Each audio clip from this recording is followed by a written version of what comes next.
மறுபடியும் தேசத்தினுடைய தீப்பிழம்புகள் எங்களை இன்று வரை வாழ வைத்துக் கொண்டிருக்கின்ற தெய்வங்கள், அது யாராக இருந்தாலும், நீங்கள் என்னை சுட்டாலும் எரித்தாலும், மறுபடியும் என்னை புதைத்து மீண்டும் எழும்பி நின்றாலும் என் தேசிய தலைவன் பிரபாகரன் தான். ஆகவே நான் திரும்ப திரும்ப அதை சொல்லவில்லை. அவர்களுடைய எங்களுடைய தேசத்தின் விதைகளுடைய கார்த்திகை மாத இந்த நாட்களிலே என்னுடைய தேச வீரர்களை மனதில் வைத்துக்கொண்டு இன்றைய தினம் கம்யூனிட்டி எம்பவர்மெண்ட் மற்றும் சமூக கட்டமைப்புகள் தொடர்பான அமைச்சிலே எனக்கு 11 நிமிடங்கள் தரப்பட்டிருக்கிறது. அதிலே முக்கியமாக ஒரு விடயம் ஒன்றை சொல்லணும். என்னென்றால், இன்றைய தினம் என்னை கொலை செய்வேன், ඔයා පුත්තලම පැත්තට එන්න මම ඔයා මරලා දානවා, நீ புத்தள பக்கத்தால தானே போவாய், உன்னை சுடுவேன் கொள்வேன் என்று சொன்ன எங்களுடைய பாராளுமன்ற உறுப்பினர் அவர் இல்லை. என்ன கவலை என்றால், இந்த புத்தள மக்களுடைய விடயத்தை உண்மையாக சுகாதார அமைச்சருடைய காதிலே கேட்டுட்டேன் என்று சொல்லி என்னை கொலை செய்வேன் என்று சொல்லி இருக்கிறார். ஆனால் 39 வருஷம் பயப்படாத நாங்கள் அடாப்பா இனி பயப்பட போறோம், அது பரவாயில்லை. ஆகவே அதை ஒன்று. இரண்டாவது, அந்த புத்தள வைத்தியசாலையை தரம் உயர்த்துவதாகவும் சொல்லியிருக்கிறார், அதிலையும் சந்தோஷம். உண்மையாகவே நானே அதை இப்போ முஸ்லிம் மக்கள் அதிகமாக செறிந்து வாழுகின்ற பிரதேசம் பற்றி கதைக்கிறேன் என்றால், என்னுடைய தலைவன் விட்டு போன ஒரு கடமை, அவ்வளவுதான். என்னுடைய தலைவன் என்ற ஒரு நாள் யாழ்ப்பாணத்தில் இருந்து அவர்களை அனுப்பியிருக்கிறார்களா இருந்தால், அந்த கடமை, அந்த பழியை நிவர்த்தி செய்வதற்காக என்னுடைய இரத்த சகோதரர்களுக்காக 4 வசனம் இந்த பாராளுமன்றத்தில் கதைக்கிறேன், அவர்களுக்கு உண்மையை சொல்கிறேன், அவ்வளவுதான். அதைவிட முக்கியமாக எங்களுடைய மலைய மக்கள் தொடர்பாகவும் நான் கருத்தை தெரிவித்தது இந்த காரணம், அவர்களுக்கு குரல் இல்லை. அவர்களுக்காக வந்து நிற்பவர்கள் இங்கே கதைப்பதில்லை. இங்கே அவர்களுக்காக வந்திருக்கின்ற என்பிபி பாராளுமன்ற உறுப்பினர்கள் போகும்போது கப்பிலே தனக்குள்ள என்று சொல்வார்கள், புல்லுபட்டி கொண்டு போய் விற்கிற நிலைமையில தான் இருக்கிறார்கள். ஆகவே கதைக்க வேண்டிய தேவை எனக்கு இருக்கிறது. உண்மையாகவே நான் சரியான கவலையோட சொல்றேன். எங்களுடைய சுனில் ஹந்துனத்தி அமைச்சர் அவர்களும் இருக்கிறார். இதுல யாழ்ப்பாணம் ஒரு காலத்தில் தமிழீழம் இருக்கைக்குள்ள பொருண்மைய மேம்பாட்டு கழகம் என்று சொல்லி ஒன்று இருந்தது. உங்களுக்கு தெரியுமோ தெரியாது, நீங்கள் எல்லாம் எங்களை கொலை செய்யணும் என்றதுக்காக 2005ஆம் ஆண்டு பெரபாலி, அதாவது வந்து நீங்கள் போரை தொடங்கும் கொண்டு ஆரம்பிச்சார்கள். அவை உங்களுக்கு தெரியாது, தெரிஞ்சாலும் தெரியாத மாதிரி இருப்பீங்கள். வடிவ தெளிவாக சொல்றோம், பொருண்மைய மேம்பாட்டு கழகம் உண்டு, சிறந்த ஒரு அரசாங்கம் எங்களுடைய தேசிய தலைவர் வேலுப்பிள்ளை பிரபாகரன் நடத்தினவர்.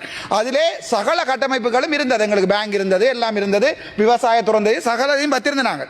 ஒரு அதற்கு முன்னர், தேசிய தலைவருக்கு முன்னர், கேகேஎஸ் ஃபேக்டரியாக இருக்கட்டும், ஒட்டி சுட்டான் டைல் ஃபேக்டரியாக இருக்கட்டும், அல்லது வந்து ஆணையரவு உப்பளமாக இருக்கட்டும், ஆணையரவு ரசாயன பரிச்ச இதாக இருக்கட்டும், சகலமும் நிறைந்த ஒரு நாட்டில் தான் நான் பிறந்து வளர்ந்தேன். தமிழீழம் என்கிற நாட்டில் தான் நான் என்னுடைய கால் பதிஞ்சது 86ஆம் ஆண்டு.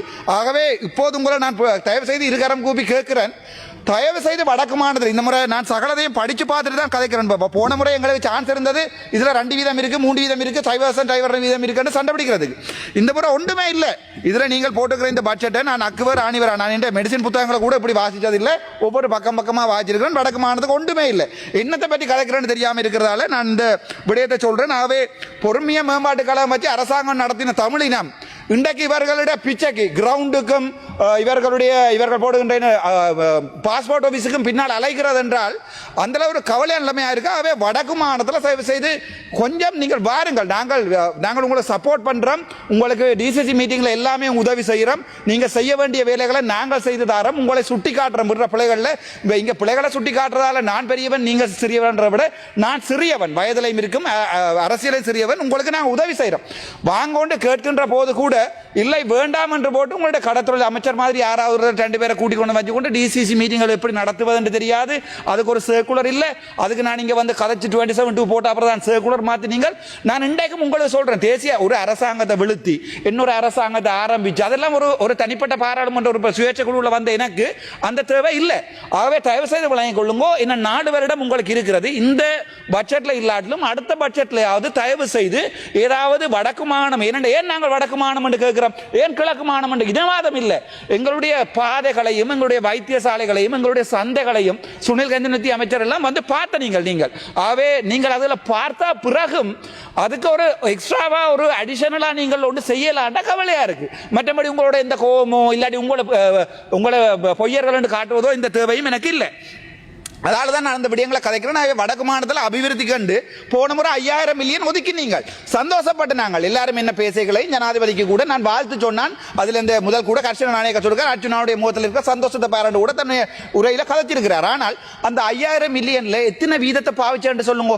நாங்கள் டிசிசி மீட்டிங்ல பிரசிடண்டோட அடிபட்டு நேர ஐயா எங்களுக்கு பாதையில போட்டு தாங்க 5000 மில்லியன் கேட்டு நாங்கள் கடைசியா அதுல 1000 மில்லியன் ஜாழ்ப்பாணம் கிளிநொச்சி முல்லைத்தீவு எல்லாம் 1000 கொடுத்தது அதுல 10 மில்லியன் 20 மில்லியன் கூட செய்யல இந்த முறை 150 மில்லியன் கிரவுண்டுக்கு ஒதுக்கி இருக்கிறீர்கள் அந்த இதுல என்னால கதைக்கலாது தயவு செய்து அந்த 150 மில்லியனை பாவிக்க சொல்லுங்க நீங்க பொருளாதார மத்திய நிலையம் சாவச்சேரியில் இருக்கிறது அதை வந்து பார்த்து மேளம் அடிச்சு திறக்கிறது இல்ல உங்களுடைய வேலை மேளம் அடிச்சு திறக்கிறது வந்து முன்னே அரசாங்கம் நீங்க சொன்னீங்க ரப்பர் வெட்ட மாட்டோம் மாலை போட மாட்டோம்னு பார்த்தா உங்களோட வசந்த சமரசிங்க வந்து மாலைகளையும் போட்டுக்கொண்டு அங்கேயும் போட்டுக்கொண்டு திரிகிறார்கள் அது இல்ல உங்களுடைய அரசாங்கம் நீங்க சொன்ன அபிவிருத்தி ஒரு வருஷம் கடந்துட்டு செய்யல ஆகவே அந்த விடயத்துக்கு நாங்கள் வருவோம் சரி அடுத்ததாக நான் ஒரு சில விடயங்களை கதைக்கணும் நான் இந்த கட்டாயம் இதில் கதைக்கணும் சிங்களத்தில் என்னென்றால் ඔබතුමාලා සමහර වෙලට හිතනවා ඇති මේ මම ඇවිල්ලා ඔයගොල්ලෝ කොහොම හරි ආණ්ඩුව පල්ලයට වැටිලා ඔයගොල්ලෝ මේ නැති කරලා මේ යනවා අනිත් එක මේ එදා මම දැක්ක අපේ ජනාධිපතිතුමාත් කිව්වා මේ ආවුසන් දෙපා සිංහල දෙමළ ගැන කතා කරන්න එපා කියලා මම ඒක පැහැදිලිවම ආයෙ කියන්න මම ඉන්නේ දැන් තනිකර සිංහල පැතිවල් වල එතකොට එතන මිනිස්සු කතා කරන්නේ සිංහල මමත් කතා කරන්නේ සිංහල හැමෝම තමන්ට ඥාතියට ආදරය කරන්න ඕනේ. ඒක දැනගන්න ඕගොල්ලෝ ඕගොල්ලෝට කොන්ද පණ තියන්න ඕනේ. ඕගොල්ලෝ සිංගල, ඕගොල්ලෝ බුද්ධ ආගම කියලා කියන්න. මටත් කොන්ද පණ තියන්න ඕනේ. දැන් ඕගොල්ලෝට hina වෙනවා කියලා, ඕගොල්ලෝට ආතල් දෙනවා කියලා මට ඇවිල්ලා කියන්න බෑ. මම මේ බුද්ධ ආගමට එන්නම් නැත්නම් මේ සිංගල ආගමට එන්නම් කියලා. මම දෙමළ මට කැමැති මම දෙමළ විදියට ඉන්න. කවුරු හරි ඉන්නවනම් මුස්ලිම් කෙනෙක් මුස්ලිම් විදියට ඉන්න කැමැති. හැබැයි අපි මුස්ලිම් දෙමළ සිංගල කියලා තමන් පිළිගන්න ඕනේ තමන්ගේ ඥාතිය මොකක්ද කියලා.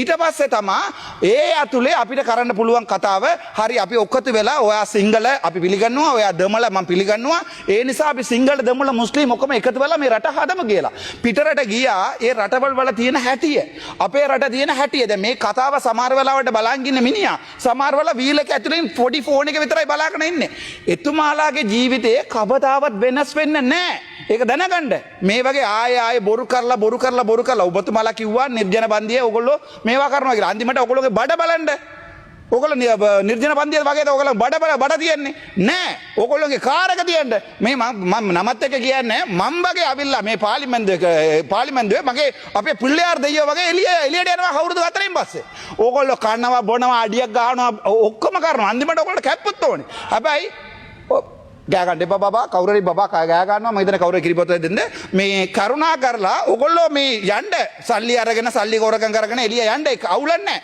හැබැයි අර ඡන්ද දාපු මිනිස්සු ජංගිසි ඔයාලට අපිත් ආදරය කරානේ ඔයාලගේ වෙනුවට අපිත් කතා කරානේ එතකොට අපිට දුක හිතනවා අයි ඒගොල්ලෝ අවුරුද්ද දෙක ඇතුළත මොකුත් කරේ නැහැ කියලා ඒ නිසා කරුණා කරලා ඔයගොල්ලෝට ඉල්ලන්නේ කරුණා කරලා ඕගොල්ලෝ තීපු බොරුන්දුවක් මතක තියාගන්න. ඔක්කොටම කලින් ඒක මතක තියාගන්න. ඊට පස්සේ ඒක පුළුවන් නම් මේ ජනතාව ඕගොල්ලෝ බලන් ඉන්නවා. ඕගොල්ලෝ මොනවද කරන්න කියලා. ඒ නිසා කරුණා කරලා දැන් නිකම් කිව්වා උගණ්ඩාවේ සල්ලි ඕනේ නැද්ද කියලා. ඒ සුප්පත් මිනිස්සු වගේ මමත් රවටුණා. දැන් උගණ්ඩා කුමාරිකෝ අද පාර්ලිමේන්තුව ඇතුළෙත් නැහැ. ඊට පස්සේ දැන් ඕගොල්ලෝ කිව්වා $1,00,000 බිට්ස් එකක් දෙනවා කියලා. කෝ බිට්ස් එක ටයර් දෙකක් ගන්න පුළුවන්ද නැහැ. දැන් ඕගොල්ලෝ ඇත්ත කියන්න. දැන් අද බලන්න අපේ සෞඛ්‍ය මැති කොච්චර බොරු කරත් මේගොල්ලෝ ඕගොල්ලෝගේ MP කෙනෙක් බොරු කරත් සෞඛ්‍ය මැති ඇවිල්ලා හරි විදියට උත්තර දුන්නා. මල්ලි මේමයි මේක අද හදන්න වෙන්නේ නැහැ. අවුරුදු 4ක් ඕනේ ගොඩ නැගිල්ලත් ඕනේ මේකත් ඕනේ අපි මේක සුදුසුම බලනවා කියලා. ඒක තමයි හරි උත්තරේ. ඒ නිසා ඒ ඇමතිට අපි ආදරේ. එයාට ගිහිල්ලා කතා කරන්න බලමු ඔෆිස් එකේ ඕන වෙලාවට දොර අරගෙන member you have 2 minutes more 8:29 8:30 ගිහිල්ලා තියෙන සෙපට ලවන් තියෙනවා. හරි. මම මේ ස්ට්‍රයිප් ප්‍රොපෝස් දාගෙන ඉන්නේ. thank you. හැබැයි අපි ඔයාලට අද නිකම් බලන්නකෝ. ඕගොල්ලෝ කියනවා මේ ජාති නෑ, බාදි නෑ, මේ ආගම් වේදේ නෑ මොකුත් නෑ කියලා. මේ පාර්ලිමේන්තුව ඇතුලේ තියන්නේ පුදු පිළිම. මේ පුල්ලියාර දෙයියෝ තියනවාද? මට ගෙන තියන්න පුළුවන්ද අතනි පුල්ලියාර දෙයියෝ? ඒ නිසා මම පිළිගන්නවා මේ රට වැඩිපුර ඉන්නේ සිංහල ජනතාව කියලා. ඒ නිසා ඕගොල්ලෝ මේක ඕගොල්ලෝගේ රට කිව්වොත් තියාගන්න. අපිට එපා. ඕගොල්ලෝ අපේව ආදරේ නැත්නම් අපි මූදෙන් කියලා වැටලවත් මරන්න. ඒක ප්‍රශ්නයක් නෑ. හැබැයි අපි ඔයාලට ආදරේ. අපි ඔයාලට ආදරේ ඔයාලගේ භාෂාවෙන් කියනවා අපි කවදාවත් ජාතිවාදී මේක උසන්න දැන් මේ පෙරපාලිය ගියානේ. ඒකින් උසන්න කවුරු හරි උත්සාහ කරනවා නම් අපි ඕගොල්ලන්ගේ පැත්තට වාඩි වෙලා ඉන්නවා. හැබැයි පිළිගන්න මන් දෙමළ කියලා. ඔයා මුස්ලිම් කියලා ඔයා මේ බුද්ධ ආගම කියලා පිළිගන්න බොරු කියන්න එපා රටට. අපි හැමෝම එකයි කියලා හැම නායකමලා අවිලා කිව්වේ මොකද්ද? මේ රටේ සිංහල නෑ, දෙමළ නෑ, මුස්ලිම් නෑ, අපි ඔක්කොම එකයි කියලා එකට හරියා. අපි කියන්නේ ඔයගොල්ලෝ ඒක කරන්න එපා. දැන් පළාත් සභාවේ ඡන්ද තියන්න පුළුවන් නම් තියන්න පුළුවන් කියලා. බෑ කියලා කියන්න. අදවත් මට මට කිව්වා පුළුවන් නම් ඔබතුමා ආවිල්ලා වෙස්ටර්න් ප්‍රොවින්ස් එකේ මායමට ඉල්ලන්න. ඔයා දිනයි කියලා. මම දෙමළ නිසා කවුරු හරි ඡන්ද දානවද? නෑ. හැබැයි අපි ආදරේ මේ රටේ ඉන්න සිංහල ජනතාවට අපි ආදරේ. මම නම් පැහැදිලිම කියනවානේ ප්‍රභාකරන් මගේ දෙයියෝ කියලා. ඒ කියන්නේ මම ඇත්ත කියන්නේ. මෙච්චර එම්පිලා ඉන්නවා කාට හරි අහන්නකො ප්‍රභාකරන් දෙයියෝ කියලා කියන්න. හැබැයි ඕලා දෙක අඩියක් ගහලා පාර්ලිමේන්තුවේ එළියට එදා දැක්කා මෙතන සාහනිකේ මන්ත්‍රීතුමා මේ මයික් එක ඕපන් ආට පස්සේ කියනවා අනේ මචං පොඩ්ඩ වැඩිපුර ගැහුවා කියලා. එහෙම කරන්න එපා. ජනතාව බලන් ඉන්නවා. ඕගොල්ලෝ කතා ඇත්ත කියලා හිතනවා. ඒ නිසා කරුණා කරලා ඕගොල්ලෝ හිතලා බලන්න ඔය මයික් එක කියන්නේ මොකද්ද? ඕගොල්ලෝ ඇත්තටම කරන්නේ මොකද්ද කියලා. ඔක්කොම කියලා ලාළුවා වගේ කැන්ටිමේ කතා කරනවා. හැබැයි මිනිස්සු ගා ගන්නවා. ඒක තමයි මම නවත්තන්න කියන්නේ. එතන මිනිස්සු ගා ගන්නවා අපේ කතාව අහලා. Honorable member, your time is finished. Please 10, wind up. 30 seconds please, I'll finish. Okay. මිනිස්සු බලාගෙන ඉන්නවා ඔයගොල්ලෝ ඒ කතාව ඇත්ත කියලා විශ්වාස කරනවා. අතරම මට ලැජ්ජයි මේක වාඩි වෙලා ඉන්න. මේක සුනිල් අයියා මට කියන්නකෝ මම ඔය තරහයිද කියලා. මේ නෑනේ. අපි තරහ වෙනවද නෑනේ. හැබැයි මාව පිළිගන්න ජනතාව රණ්ඩු වෙනවා ඔයාව පිළිගන්න ජනතාවත් එක්ක. ඒක බරදී අයියා. ඒ නිසා කරුණා කරලා ජනතාවට ඇත්ත කියන්න ඔක්කොටම කලින් ඊට පස්සේ කරුණා කරලා උත්තරත් දෙන්න. අපි හදන්න ඔයාලට සුළුසුම හදලා දෙන්නම්. අපි විරුද්ධ වෙන්නේ නැහැ හොඳ දේවල් වලට. කොච්චර කියලාත් ඔයාලට තේරෙන්නේ නැහනේ. ඒකින් තේිනවා ඔයගොල්ලෝ පාපිස්සෝ කියලා. පාපිස්සෝ කියලා යන්න එපා ඒ තැනට. Honorable member, please wind up. ඒක ඉවර කරනවා. කරුණා කරලා ඒ කියන එක ඔළුවට දාගන්න. අපි ආදරේ ඔයාලට. ඒ නිසා එන්න උත්තරට. අපි ඔයාලට ඔක්කොම හදලා දෙන්නම්. Thank you so much.